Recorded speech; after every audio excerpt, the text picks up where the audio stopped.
sleep last night thinking about what Jeff told me. I want to go back in. You still want to go through with this?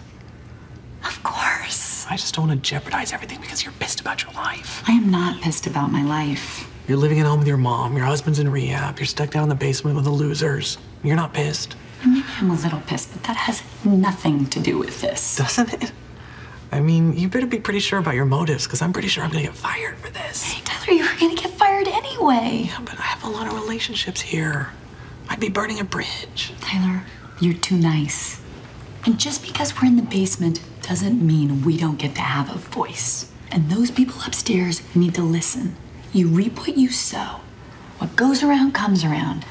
Besides, the people down here, if they knew they were all gonna get fired and what we were doing, they'd be behind us all the way. Let's win one for the little guys.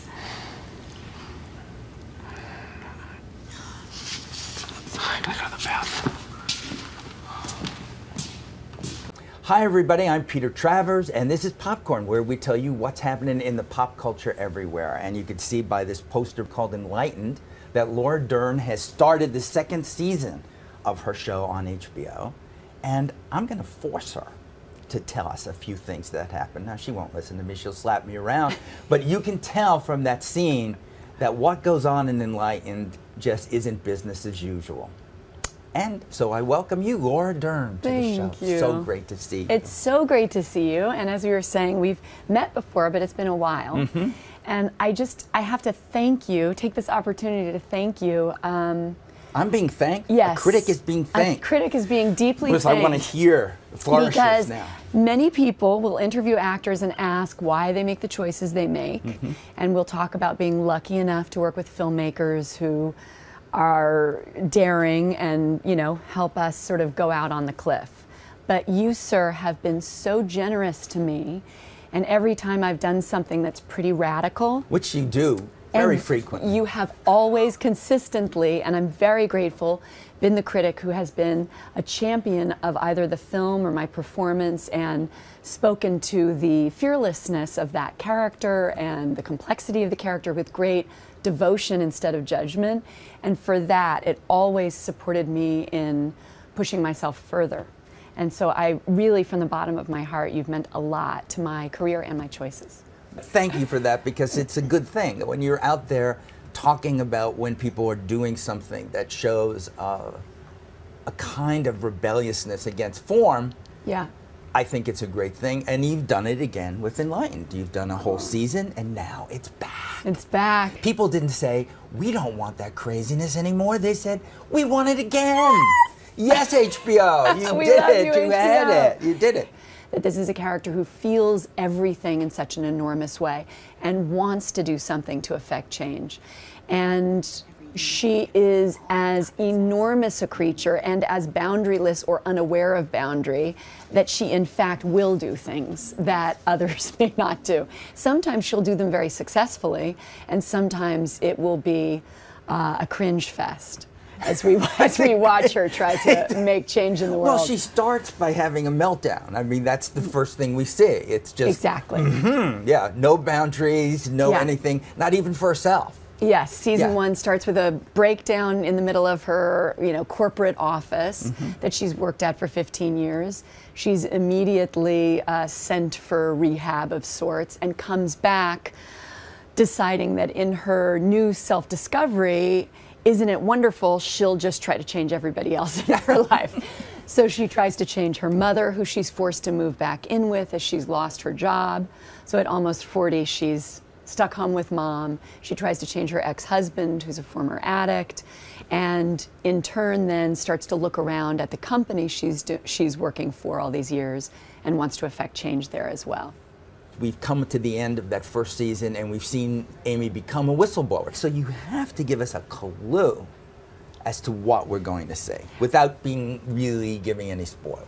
Well, when we started this whole process of developing the character, my kind of one-liner to HBO, my interest in the character was, because I was an obsessed I Love Lucy viewer as a child, and Lucy was a huge influence on me. I said, what if, that's it. I said, what if Lucy became Norma Ray? That was sort of the interest to me. So if you like will, we enter a world where the last possible person you might pick might be the one inane enough or brave enough to take on corporate America and try to make a difference. And in fact, that is what Amy does. There's a lot of you in her, Yes. give or take, not this, including your mother, Diane Ladd, who is playing your mother, who often does, you know, Exactly. to do this. Yeah. What is that like? Other people say, look, I like to see my mother at holidays, you know, and you are just always there, you and Diane. You're together doing this. It's incredible. I mean, I will say it's very different at 40 than it was at 20. Is it? I can't imagine that would be. Thank God. Yeah. Thank God. And she was like, how is it different, Laura? And I said, well, you know, when we were doing Rambling Rose, every word you said triggered me. Now every 10th word you say triggers me. Wow, that's progress. But we actually get along beautifully, and I am such an admirer of her and her bravery as an actor and her discipline, because she's played characters who are much larger than life, and she is so resigned and withheld in this character, which is very not Diane and very not our relationship either. And she's also a very loving mother. So to have this dynamic is just really interesting to play out together, and it's just incredible to work with her. There you are, from this family of actors. How Yeah. was there any choice for you other than that, to have Bruce Dern and Diane Ladd there?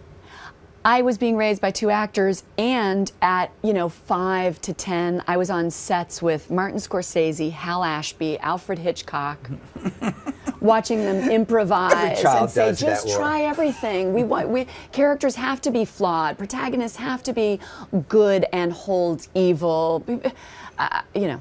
It was like a roadmap to become an actor. I was very, very blessed.